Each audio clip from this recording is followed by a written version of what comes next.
പ്രിയ പ്രേക്ഷകരെ നമസ്കാരം. ഇന്ന് മുഹമ്മദ് ബഷീർ അനുസ്മരണം നടക്കുകയാണ്.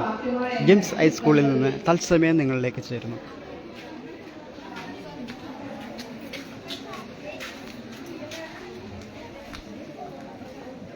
നമസ്കാരം.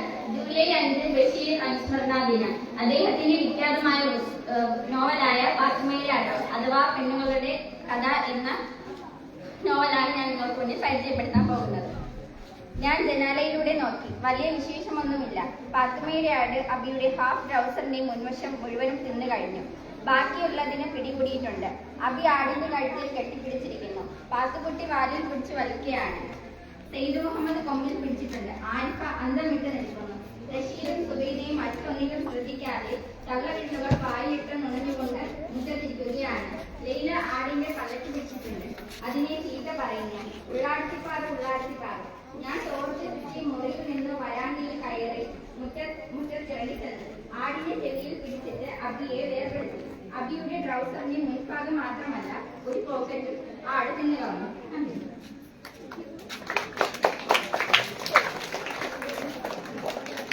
അടുത്തത് ബഷീർ എന്ന സാഹിത്യകാരനെ കുറിച്ചുള്ള ഒരു ഓർമ്മക്കുറിപ്പാണ്. അതിനായി 6ബിയിലെ സുഹറ.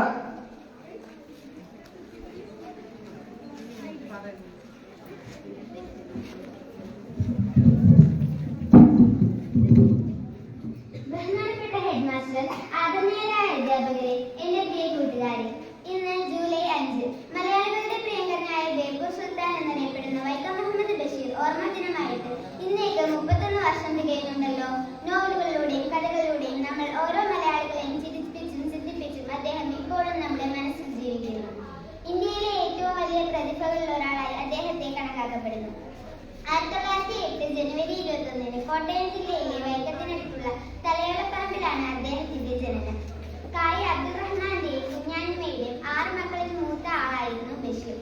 സാധാരണക്കാരുടെ ജീവിതം അതിസാധാരണ ഭാഷയിൽ എഴുതിയ എഴുത്തുകാരനാണ് ബഷീർ. സാധാരണ ഭാഷയെ സാഹിത്യ ഭാഷയാക്കി മാറ്റിയ എഴുത്തുകാരൻ എന്ന പ്രത്യേകതയും ബഷീറിനുണ്ട്. ബാല്യകാല സഖി, പാത്തുമ്മയുടെ ആട്, മതിലുകൾ, ശബ്ദം, വിശ്വവിക്രമായ മൂക്ക്, പ്രേമലേഖനം തുടങ്ങിയവയാണ് അദ്ദേഹത്തിന്റെ പ്രധാന കൃതികൾ. ഇവ വായനക്കാരുടെ മനസ്സിൽ ഇന്നും പ്രത്യേക സ്ഥാനം നേടിയവയാണ്. 1994 ജൂലൈ 5 അദ്ദേഹം അന്തരിച്ചു. ഈ മഹാനായ എഴുത്തുകാരനെ ഓർക്കുകയും അതിനോടൊപ്പം അദ്ദേഹത്തിന്റെ കൃതികൾ വായിക്കാൻ ശ്രമിക്കുകയും ചെയ്യണമെന്ന് അഭ്യർത്ഥിച്ചുകൊണ്ട് ഞാൻ നിർത്തുന്നു. നന്ദി.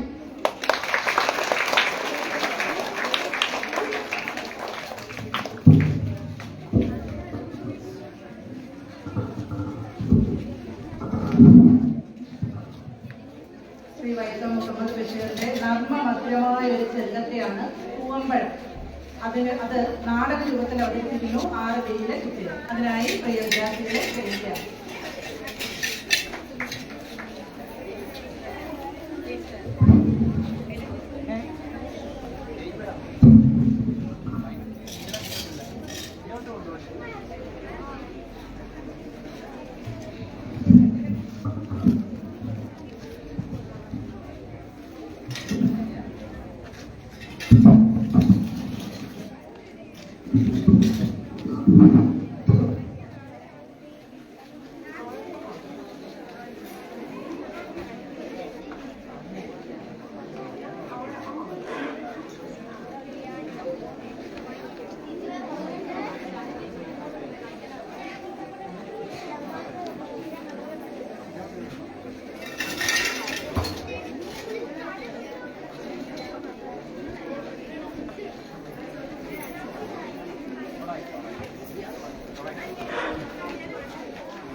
അല്ലെങ്കിലും എന്തിനാണ് ഇവിടെ വേലക്കാരി? ഓ, BA വരെ പഠിച്ചിട്ടും ഈ അടുക്കളയിലൊന്ന് നയിക്കാനാണല്ലോ എന്റെ വിധി. ജമീല, നീ ഇന്നുകൂടെ ഒന്ന് ശ്രമിക്കേ, നാളെ നമുക്ക് എല്ലാം ശരിയാക്കാം. ശരിയേ തന്നെ. ഞാനേ അത് പറയാനല്ല വന്നത്. പിന്നെ എനിക്കൊരു പൂരി നിങ്ങൾ സാധിച്ചു തരോ? ജമീല, അന്റെ എന്ത് പൂരിയും സാഹിബ് സാധിച്ചു തരും. സ്വർണ്ണമാല, പട്ടുസാരി, അത് കാട്ടിപ്പോയി സിംഹത്തിന്റെ രോമം പറിച്ചെടുത്ത് മോതിരം ഉണ്ടാക്കി തരണം എന്റെ മുമ്പില്. എന്റെ പൊന്നെ, അതൊന്നും വേണ്ട. എനിക്ക് പൂവമ്പഴം തിന്നാനൊരു കൊതി. പൂവമ്പഴോ? അനക്കൊന്നല്ല, ഒരു കൊല പൂവമ്പഴം വാങ്ങിത്തരും. അതൊന്നും വേണ്ട, എനിക്ക് 2 പൂവമ്പഴം മതി. മറക്കോ? മറക്കേ. ഇവിടെ തങ്ങാടി വീട്ടിലേക്ക് പുഴയ്ക്കൊക്കെ പോയിട്ടാണെങ്കിലും എന്റെ ചോറിന്റെ കൊതി നമ്മളിന്ന് സാധിച്ചു തരുന്നുണ്ട്. അതെ, അവിടെ എന്നെ കറി തന്നെ നേരം കളയാണ്ട് വ്യക്തികൾ പോന്നോളി. ഞാൻ മുട്ടയ്ക്കുള്ള കാര്യം മറക്കണ്ട കേട്ടോ.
വാതിലൊക്കെ തുറന്ന് മലയത്തിൽ തവളിക്കിടന്ന് ഇറങ്ങണത്.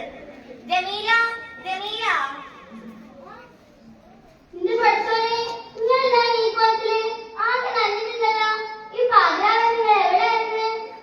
ജമീല, ഇവിടെ തങ്ങാടിയിൽ പൂവമ്പഴം കിട്ടാനില്ലെന്നേ. പുഴയ്ക്കക്കരെ പോയി പൂവമ്പഴം നോക്കി കൊറേ നടന്നു. തിരിച്ചു വരാൻ നോക്കിയപ്പോഴേക്ക് തൊഴിൽക്കാരൻ പോയിരിക്കണേ.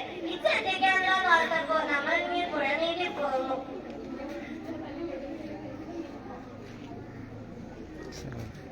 എന്നാലേ ഈ കൊതി നമുക്ക് പിടിയിട്ടില്ല. എന്നാ കഴിച്ചോളി. ഹായ്, പൂവമ്പഴം. ഓറഞ്ച് പൂവമ്പഴത്തേക്കാൾ നല്ലതാ. എനിക്ക് വേണ്ട.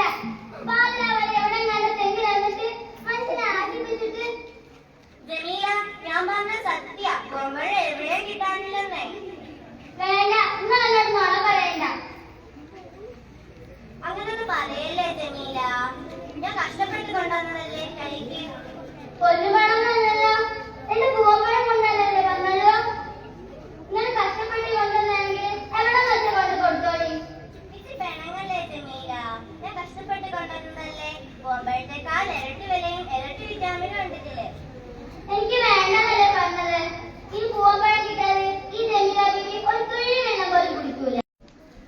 ഞാൻ ആരാടി? നിന്റെ ആരാടി? എന്റെ കെട്ടിയോ. നീ എന്താ കഴിക്കണേ? ഓറഞ്ച്. അടി എന്നെ തരണ്ട.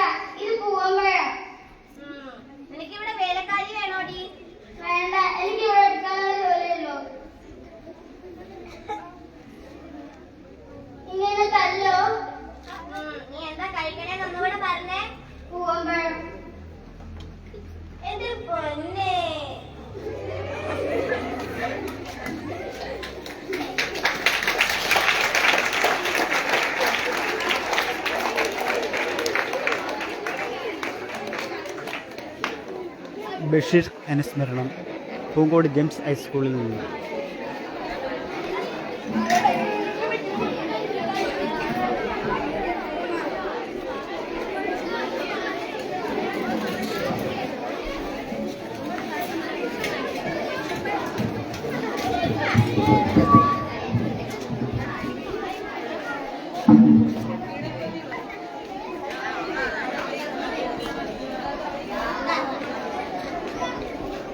കുട്ടികൾ നിശബ്ദമായി നിൽക്കേണ്ടതാണ്.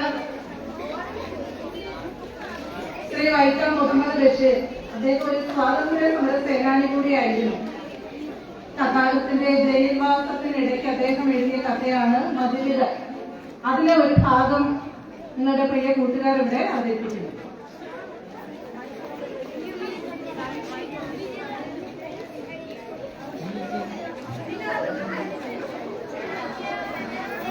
കാണത്തില്ല.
നാരായണി. സുന്ദരമായ പേര്. വയസ്സ് 22. സുന്ദരമായ വയസ്സ്. കഠിനതകളാണല്ലേ? അതെ, 14 കൊല്ലം. അപ്പൊ കൊലക്കുറ്റാണല്ലേ? വന്നിട്ട് ഒത്തിരി നാളായോ? 1 കൊല്ലം. എന്തൊരു ജീവിതം. നാരായണി, നമ്മളേതാണ്ട് ഒരുമിച്ചാണ് ഈ ജയിലിൽ വന്നത്. എനിക്കൊരു റോസാച്ചെടി കൊണ്ടു തരുമോ? നാരായണി എങ്ങനെ അറിഞ്ഞു ഇവിടെ റോസാച്ചെടി ഉണ്ടെന്ന്?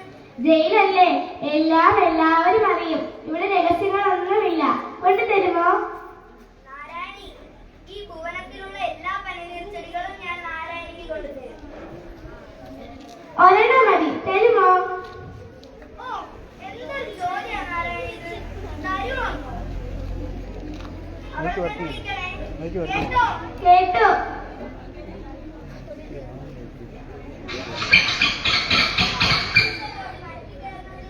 നാണല്ലേ?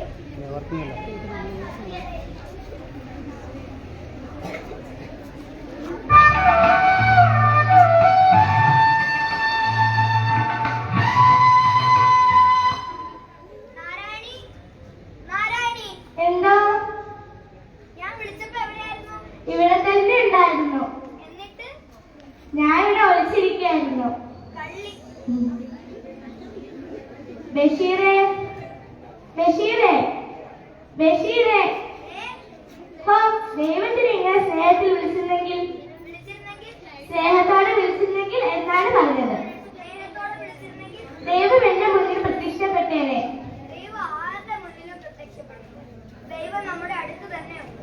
ഈ പ്രപഞ്ചങ്ങളായ പ്രപഞ്ചങ്ങളുടെ വെളിച്ചം, ചൈതന്യം. ഞാനല്ലേ പ്രത്യക്ഷപ്പെടാറുള്ളത്? പിന്നെ വിളിച്ചിട്ട് ഇപ്പൊ എത്ര നേരമായി? ഞാൻ ചുംബിക്കുകയായിരുന്നു. മതിലല്ലോ. അല്ല, ഓരോ പൂവിലും, ഓരോ മുട്ടിലും, ഓരോ ഇടത്തും. എന്റെ ദൈവമേ, എനിക്ക് കരച്ചിൽ വരുന്നു. നാരായണി, കൂട്ടിലുള്ള കെട്ടഴിച്ച് മണ്ണിൽ ദൈവനാമത്തെ വെക്കുക. വെള്ളം ഒഴിക്കണം. കേട്ടോ? കേട്ടു. എന്നാൽ ആ വെള്ളം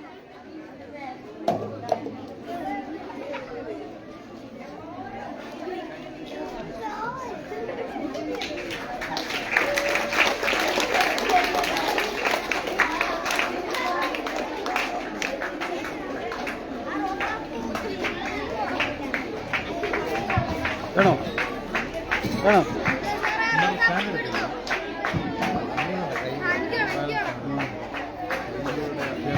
ഇവിടെ ഹാൻഡിക്യാപ്പിൻ്റെ സ്ഥലം തുടങ്ങി.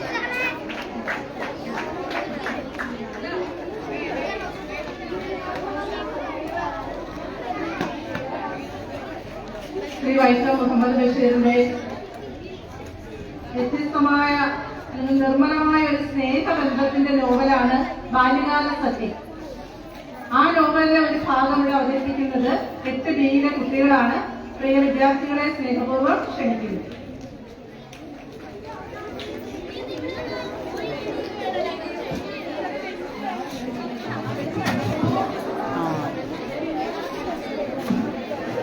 കോപ്പിറൈറ്റ് ഉണ്ടോ? കോപ്പിറൈറ്റ് ഉണ്ടോ? പാട്ടിന് കോപ്പിറൈറ്റ് ഉണ്ടോ?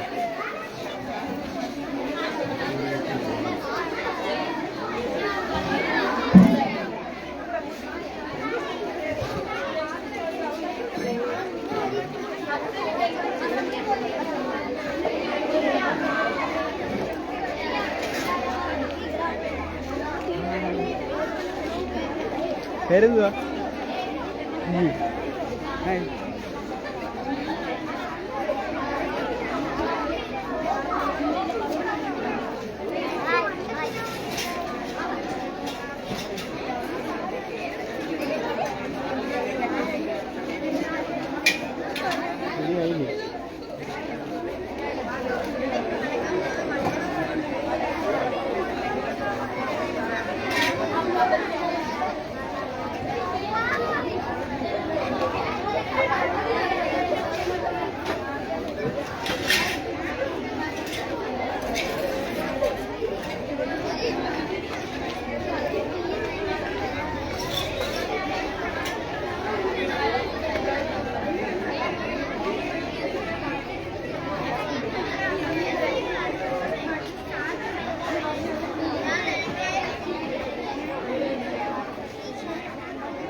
നാരായണി, ഖദീജ, ഖലീഫ, അബൂബക്കർ, അബ്ദുൾ റഷീദ്, മണ്ട ശിരോമണി.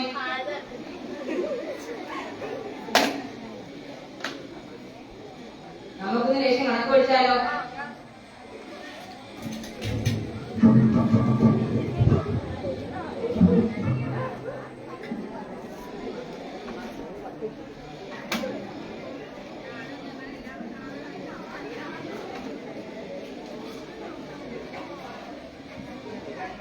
രണ്ടെത്ര ഖദീജ പറ? 4 സർ. 2 അധികം 5 എത്ര? സുഹറ പറ. 5. 5 അധികം 3 എത്ര? ഖലീഫ പറ. 8 സർ. അടുത്ത ചോദ്യം മണ്ട ശിരോമണിയോട്. 1 അധികം 1 എത്ര? ഇമ്മിണി വലിയ 1. ഇമ്മിണി വലിയ 1. ഇക്കട നിന്റെ കൈ. ഈ 2 അടി നീ വലിയൊരു അടിയായിട്ട് കണക്ക് കൂട്ടിക്കോ. പൊട്ടത്തിനെ വിളിച്ചു പറയുന്നോ? 1 1 2 അപ്പോൾ ഇന്നത്തെ ക്ലാസ് നമുക്ക് നിർത്താം.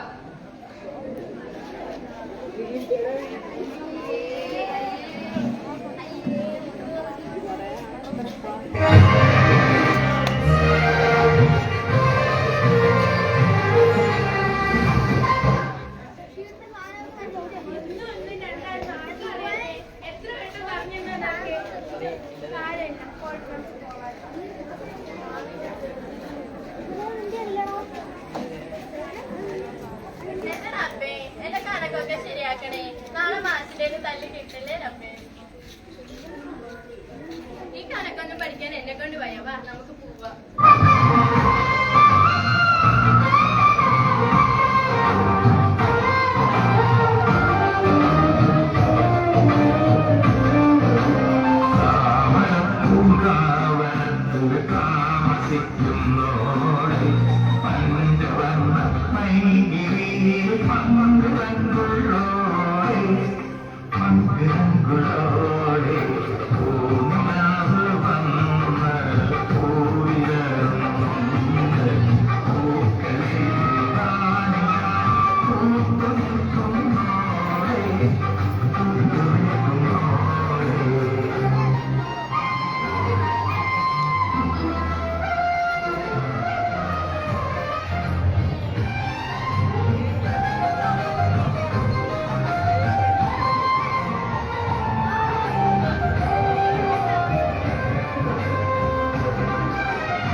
ഇനി പ്രോഗ്രാം ഉണ്ടോ?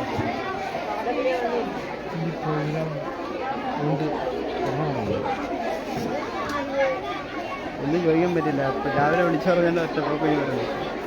കുഴപ്പമില്ല, നമുക്ക് ആദ്യം ഇൻട്രോ കൊടുക്കാം. ഒരു കാലത്ത് മുസ്ലിം സമുദായത്തിൽ നിലനിന്നിരുന്ന അന്ധവിശ്വാസങ്ങൾക്കും അനാചാരങ്ങൾക്കുമെതിരെ ശ്രീ വൈക്കം മുഹമ്മദ് ബഷീർ എഴുതിയ നോവലാണ് ഇന്ദുപ്പാമായി ഒരു ആനയുണ്ടാകുമോ എന്നുള്ളത്. ആ നോവലിലെ ഒരു ഭാഗം വരെ അവതരിപ്പിക്കുന്നത് 10 ബിയിലെ നിങ്ങളുടെ പ്രിയപ്പെട്ട കൂട്ടുകാരാണ്. കുട്ടികൾക്ക് സ്വാഗതം.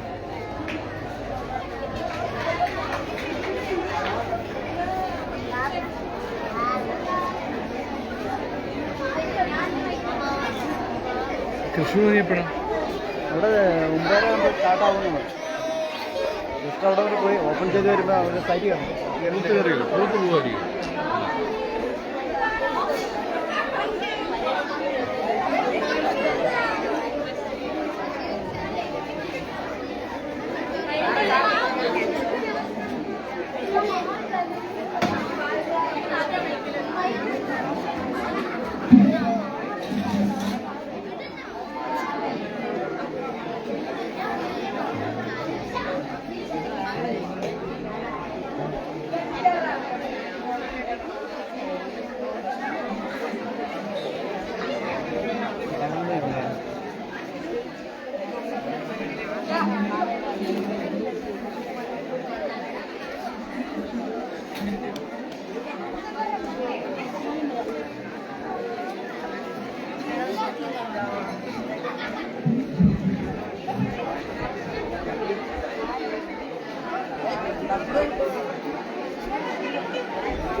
എന്റെ കുഞ്ഞിപ്പാത്തുമ്മ, ഇസ്ലാമികളാണെങ്കിലും അയൽപക്കത്തെ കുട്ടികളുമായിട്ട് കൂട്ടുകൂടരുത്. നീയേ ആനമക്കാരുടെ കുഞ്ഞാര മോള.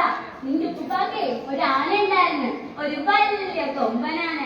എന്റെ കുഞ്ഞാരാനേ. പിന്നെ ഇതാണ് ഭാഗ്യമറത്. നിന്റെ നിക്കാഹ് കഴിഞ്ഞിട്ട് വേണം എനിക്ക് ഹജ്ജിന് പോകാൻ. നിന്റെ വാപ്പ പട്ട് അയിമക്കാരുടെ കൂട്ടരില്ലെങ്കിൽ നിന്റെ കല്യാണം ഞാൻ നന്നായി നടത്തും. നിന്റെ വാപ്പ പട്ട് അയിമക്കാക്ക എന്നെ കെട്ടാൻ വന്നതേ ആ വലിയ ആനയുടെ പുറത്തിരുന്നാ. ബാപ്പ വന്നല്ലോ.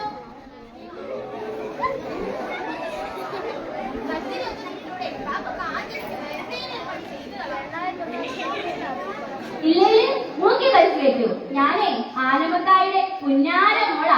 നിന്റെ ഉപ്പാക്കേ ഒരു ആന ഉണ്ടായിരുന്നു, ഒരു വലിയ കൊമ്പനാന. ഇല്ലെങ്കിൽ നിന്നെ മൂക്കി വലിച്ചു കയറ്റൂ. എനിക്ക് ലൈനസ് ഉണ്ട്, അറിയാമോ? എന്റെ പൊന്നമ്മ ഒന്ന് ചുമ്മാതിരി.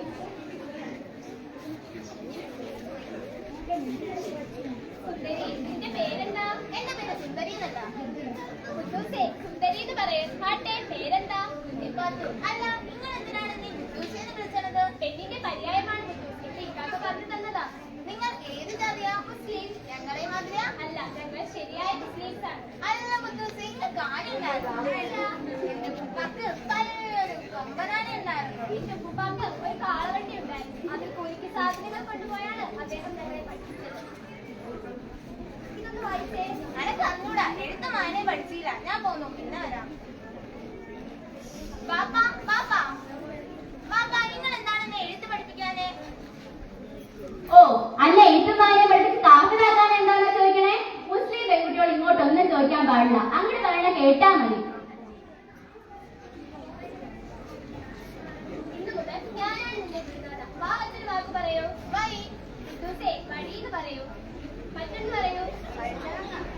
എന്റെ ഇക്കാക്ക നിസാർ മുഹമ്മദ് പറഞ്ഞിട്ടാണ് ഞാൻ നിന്നെ പഠിപ്പിക്കാൻ വന്നത്. ആണോ?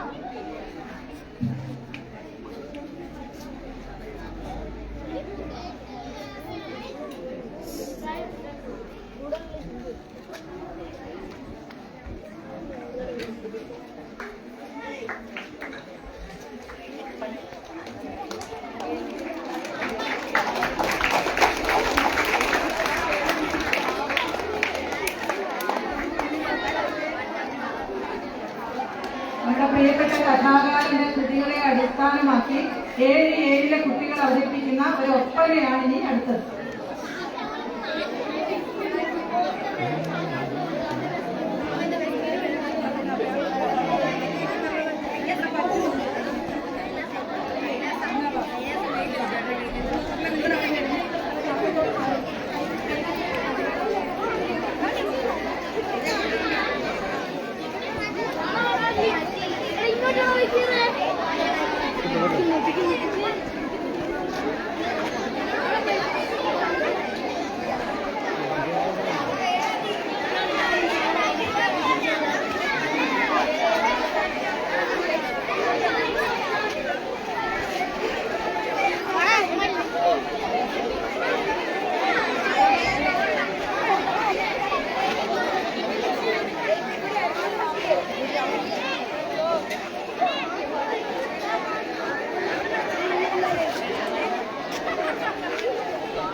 ജീവിതവിദ്യയായ നിരവധി ജനകീയ കഥാപാത്രങ്ങളെ മലയാള സാഹിത്യത്തിന് സംഭാവന ചെയ്ത ശ്രീ വൈക്കം മുഹമ്മദ് ബഷീറിന്റെ അനുസ്മരണ ദിനവുമായി ബന്ധപ്പെട്ട് ഇവിടെ ഇത്രയും ഭംഗിയായി മനോഹരമായി ഈ പരിപാടികളെല്ലാം അവതരിപ്പിച്ച ഞങ്ങളുടെ പ്രിയ വിദ്യാർത്ഥികൾക്കും അവരുടെ രക്ഷിതാക്കൾക്കും എന്റെ പ്രിയ സഹാധ്യാപകർക്കും എന്റെയും സ്റ്റുഡന്റിന്റെയും പേരിലുള്ള 1000 നന്ദി അറിയിക്കുകയാണ്.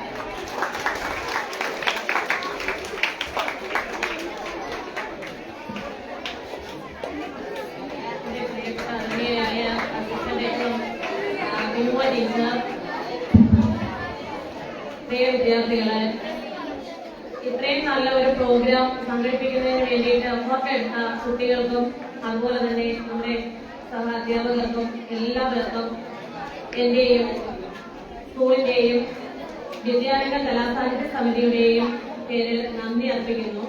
അതോടൊപ്പം നമുക്ക് മനസ്സിലാവുന്ന ഒരു കാര്യം, മഹത്തുക്കൾക്ക് മരണമില്ല. നാം ജനിച്ച് ജീവിച്ച് മൺമറഞ്ഞു പോകുമ്പോൾ നമ്മുടേതായ എന്തെങ്കിലും ഒരു അടയാളം അവശേഷിപ്പിക്കണം. ആ അവശേഷിപ്പിക്കുന്ന ആ ഒരു അടയാളമാണ് വരും തലമുറ നമ്മളെ ഓർക്കാനായിട്ട് നമുക്ക് സമ്മാനിക്കാൻ പറ്റുന്ന ഏറ്റവും നല്ലൊരു കാര്യം. അങ്ങനെ ഒരു ദിനമാണ് നമ്മൾ ഇന്നിവിടെ ആചരിച്ചത്. വളരെയധികം ഭംഗിയായി അത് സംഘടിപ്പിക്കാൻ സാധിച്ചു എന്നതിൽ വളരെയധികം സന്തോഷം തോന്നുന്നുണ്ട്. അപ്പൊ എല്ലാവർക്കും ഒരിക്കൽ കൂടി എല്ലാ കാര്യങ്ങളിലും പങ്കെടുത്ത എല്ലാവർക്കും ഒരിക്കൽ കൂടി നന്ദി അർപ്പിച്ചുകൊണ്ട് നിർത്തുന്നു.